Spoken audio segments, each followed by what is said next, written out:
سورہ ہجر میں ایک آیت میں پڑھ کے سورہ نحل کی طرف چلتا ہوں. لا تمدن عینیک الی ما متعنا به ازواجا منهم ولا تحزن علیہم واخفض جناحک للمؤمنین وَلَقَدْ آتَيْنَاكَ سَبْعًا مِّنَ الْمَثَانِي وَالْقُرْآنَ الْعَظِيمِ.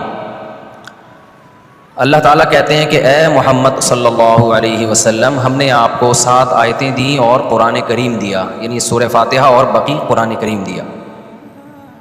یہ اتنی بڑی نعمت دی ہے کہ اب آپ کی نظر ان دنیا داروں کی طرف نہ جائے کہ ان کو اللہ نے کیسا مال و دولت دیا. اب آپ کی نظر ان کی طرف نہیں جانی چاہیے. اس سے ہمیں یہ پتہ چلتا ہے کہ دین اور علم دین، یعنی دین پہ چلنے کی توفیق مل جانا اور دین کا علم آ جانا، یہ اتنی بڑی نعمت ہے کہ آپ کی توجہ اس نعمت کے بعد دنیا کی زیب و زینت کی طرف جا کے حسرت کرنا یہ اب بنتا نہیں ہے. دیکھو اللہ میاں نے یہ نہیں کہا کہ دنیا کمانا منع ہے. اللہ میاں نے یہ کہا کہ جب آپ کو اتنی بڑی نعمت مل گئی تو اب کسی اور کے پیسے کو دیکھ کے پریشان ہونا، دولت کو دیکھ کے حسرت ہونا، کاش میرے پاس بھی یہ سب کچھ ہوتا، تو یہ جب حسرت کرنا بنتا تھا جب آپ کے پاس اس سے چھوٹی نعمت ہوتی. جب آپ کو اس سے بڑی نعمت ملی ہوئی ہے تو چھوٹے چھوٹے ٹکڑوں پہ مرنا یہ انسان پہ سوٹ بولو نہیں کرتا. آپ نے سنا نا 20 بغیرت والا جو کلپ ہے، غریبوں کو کہ فلاں اتنا دولت مند، فلاں اتنا دولت مند، اس کو دیکھ دیکھ کے غریبوں کو احساس کمتری. تو اصل احساس کمتری اس شخص سے ہونی چاہیے جس کو اللہ نے دین دیا اور دین پر چلنے کی توفیق دی. اسے دیکھ کے آپ احساس کمتری میں مبتلا ہو، کیونکہ یہ دنیا مسافر خانہ ہے. اسے دیکھ کے کوئی بھی احساس کمتری میں مبتلا نہیں ہوتا. کوئی ایسی اپلیکیشن بھی نہیں ہے جو دیندار بننے کے طریقے بتا رہی ہو. یوٹیوب پہ دیکھو نا جو ایڈ چلتے ہیں، ہر تھوڑی دیر میں کوئی ایڈ آ رہا ہوتا ہے. ایک آ رہا ہے وہ نائی کے پاس بیٹھا ہوا ہے، وہ تو ہر کلپ میں آ رہا ہوتا ہے وہ ایڈ. وہ کہہ رہا ہے بھائی آپ مجھے کچھ دیر ہو جائے گی. کہہ رہے ہیں کوئی بات نہیں، میں اتنی دیر میں کچھ پیسے کما لیتا ہوں. وہ ہے نا مشہور. بھائی آپ لوگ نے نہیں دیکھا کیا؟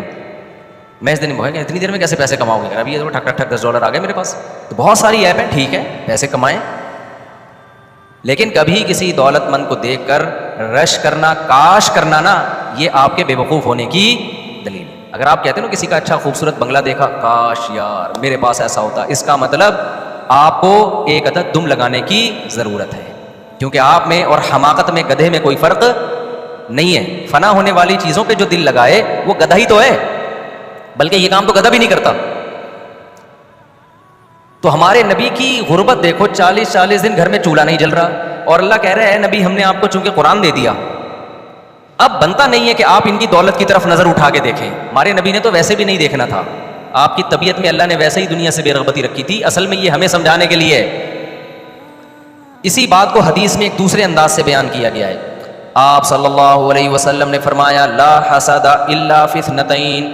ہم جب کسی کے پاس کوئی نعمت دیکھتے ہیں، ایک جلن ہوتی ہے نا، ایسے دیکھ رہے ہیں جیسے میں نے کوئی قرضہ ورضہ لیا ہوا ہے. آپ لوگ بتاؤ کوئی جلن ہوتی ہے کہ نہیں ہوتی؟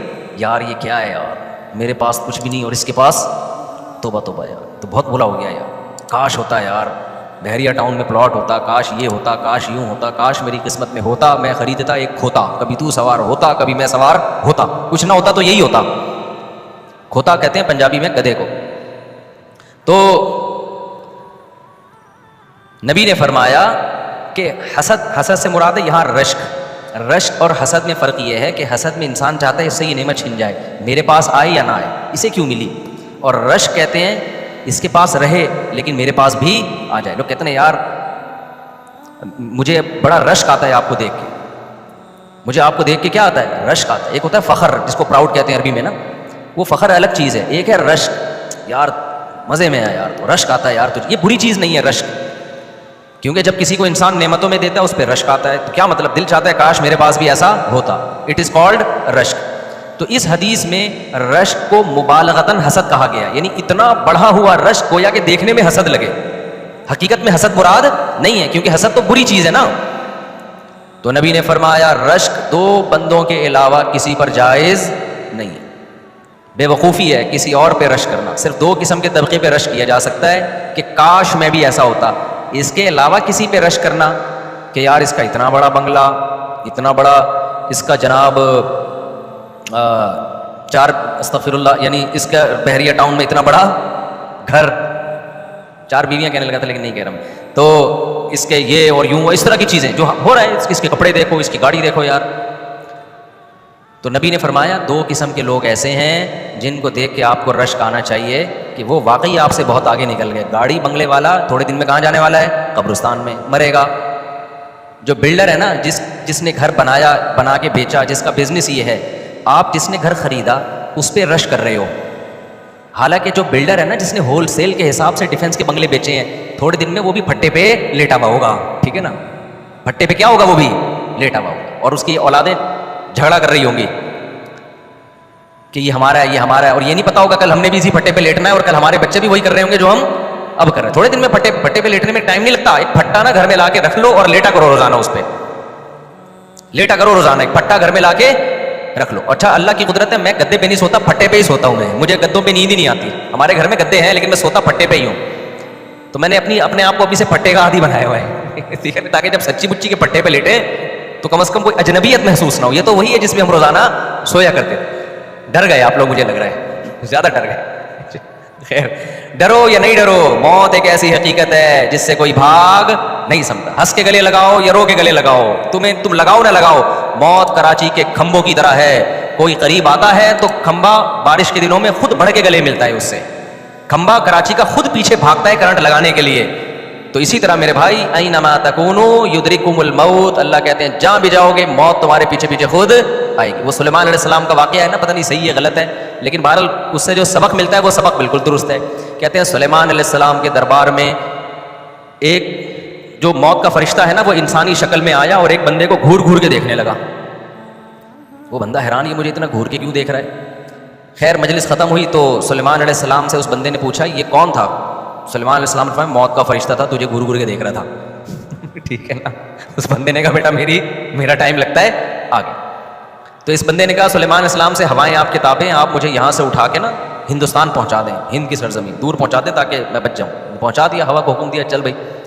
کچھ وقت کے بعد اطلاع آئی کہ اس کا وہاں ہندوستان میں انا للہ ہو گیا. پھر موت کے فرشتے سے پوچھا کہ تو اس کو گھور کیوں رہا تھا؟ وہ کہتا ہے کہ میں نے اللہ نبی نے مجھے کہا تھا فلاں بجے نا اس کی روح تو نے انڈیا سے ہندوستان سے قبض کرنی ہے. تو میں حیران تھا، وہ اس میں تو تھوڑا ہی ٹائم رہ گیا، یہ بندہ یہاں کیا کر رہا ہے سمجھ رہے ہو؟ تھوڑا ہی ٹائم رہ گیا ہے، یہ تو تیز رفتار گھوڑے میں بھی جائے تو ہندوستان نہیں پہنچ سکتا، تو یہ یہاں کیا کر رہا ہے؟ اور اللہ بھی غلط نہیں کہہ سکتا.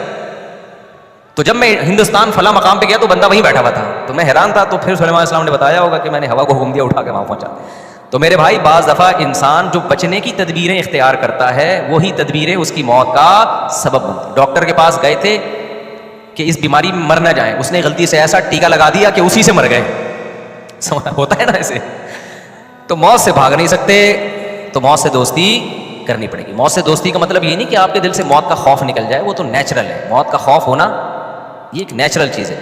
حدیث میں آتا ہے موسیٰ علیہ السلام کے پاس موت کا فرشتہ آیا. حضرت موسیٰ علیہ السلام نے پوچھا کس سلسلے میں آنا ہوا؟ اس نے کہا آپ کی روح قبض کرنے کے لیے. حضرت موسیٰ نے زوردار تھپڑ لگایا اس کی آنکھ نکل کے باہر گر گئی. اللہ کو جا کے اس نے کہا کہ اللہ میں کس بندے کے پاس تو نے مجھے بھیجا ہے؟ ایسے جلالی تھے نا وہ، تو اس نے تو مجھے تھپڑ مار دیا. تو طبعی چیزوں کا خوف جو ہے نا، یہ جو موت ہے یہ طبعی چیز ہے، جب بھی آتی ہے انسان ڈرتا ہے. اس میں کوئی نیک یا بزرگ ہونے سے تعلق نہیں ہے، یہ نیچرل ہے. بعض لوگ خام خواہ میں فنٹر بننے کی کوشش کرتے ہیں، ہم بم سے نہیں ڈرتے. بھائی تو ہم تو ڈرتے ہیں، سیدھی سی بات ہے. یہاں کہیں اگر اطلاع ملی نا بم رکھا ہوا ہے، سب سے پہلے میں یہ رکھ کے میں بھاگوں گا باہر، یہ بتا دوں میں آپ سے. اللہ نہ کرے، اس میں یہاں تلاشی ہوتی ہے اور کیمرے ویمرے بھی لگے ہوئے ہیں. تو یہ کوئی تقویٰ للہیت نہیں ہے کہ حضرت جی زلزلہ آیا، حضرت پھر بھی کھڑے ہوئے نماز پڑھا رہے ہیں. مرے گا سب کو مروائے گا ایسا حضرت. بم رکھا ہوا ہے ڈر نہیں رہے، تو یہ خود بھی مرے گا، دوسروں کو بھی، دوسرے بھی پھٹیں گے اس کے ساتھ. حضرت موسیٰ علیہ السلام کو دیکھو، اللہ میاں نے حضرت موسیٰ سے کہا کہ یہ لاٹھی زمین پہ پھینکو. موسیٰ کو علیہ السلام کو پتا تھا یہ اللہ کہہ رہا ہے، اللہ غلط بات نہیں کہہ سکتا اور اللہ مجھے نقصان بھی نہیں پہنچا سکتا. جب لاٹھی زمین پہ ڈالی ہے وہ سانپ بن کے دوڑنے لگی. قرآن کہتا ہے موسیٰ علیہ السلام ڈر کے فرار ہوئے، بھاگے. وَلَمْ يُعَقِّبْ، اتنے خوف زدہ ہوئے کہ پیچھے مڑ کے بھی نہیں دیکھا. حالانکہ اللہ میاں کہہ سکتے تھے اے موسیٰ میں نے سانپ بنایا ہے نا اس کو، تو اس سے کیوں ڈر رہا ہے؟ تو حضرت موسیٰ کیا کہتے ہیں اے اللہ وہ باقی سانپ بھی تو نہیں بنائے ہیں جتنے دنیا میں سانپ ہے. تو سانپ کا کام کیا ہے؟ ڈسنا. تو مجھے ڈر لگ گیا، میں فرار ہو گیا. پھر اللہ نے وہی نازل کی یا موسیٰ اقبل ولا تخف، اے موسیٰ واپس پلٹ، خوف نہ کر. سنعیدها سیرتها الاولی، ڈر کے بھاگ مت بلکہ سانپ کو پکڑ لے. جیسے ہی پکڑے گا ہم اسے دوبارہ لاٹھی بنا دیں گے. یہ بھی اللہ نے تسلی دی, کیونکہ اللہ اگر کہتے نا ایسے پکڑ لے اس کو, پھر موسیٰ علیہ السلام ڈر رہے ہوتے کہ اللہ تعالیٰ جو ہے نا سانپ کو پکڑوا رہے ہیں مجھ سے, تو اس لیے اللہ نے پہلے بتا دیا کہ جیسے ہی ہاتھ لگائے گا یہ سانپ دوبارہ کیا بن جائے گا, لاٹھی بن جائے گا, لاٹھی بن جائے گی. تو یہ طبیعی چیزیں ہوتی ہیں. دینداری کا, تقویٰ کا یہ معیار نہیں ہے کہ ڈر لگ رہا ہے کہ نہیں لگ رہا.